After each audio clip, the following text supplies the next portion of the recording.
अस्सलाम वालेकुम। तुसन दे पे हो साला फेसबुक पेज समी मलिक। अच्छा भाई अस्सलाम, पिछली वीडियो थोड़ी ख्वाहिश आई कि मैं मरियम नवाज साहिबा दे नाल मुलाकात करा तो लोगों की जड़ियाँ गल्लां बातें हैं वो दसां।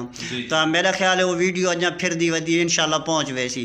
तो हुण मरियम नवाज साहिबा के बारे क्या आखना चाहते हो? वो साडी सिस्टर है, अस सैकी दे विच उसदी पार्टी नाल भैणे जो कुछ भी है असा भरपूर पार्टी वर्कर्स होवे जो कुछ भी होवे असा तन मन ला देने संगता निभावना सैकी तो बाद पिछे बस दे असा उसदी पार्टी दे वर्कर्स नाल लीडर नाल हर हमेत आस्ते साबितार है। और मेरी दिली ख्वाहिश है भाई मेरे अंदर कोई गल्लां हैं जेड़ियां मैं उसनूं दसनी है, मुलाकात करना चाहना भैन इसका मतलब है भाई मुलाकात हो वेंदी तो बड़ी गल आई ते वध भी अगर नहीं थई भी तो असा ताक है इस पार्टी दे नाल है लीडर इन जो कुछ इन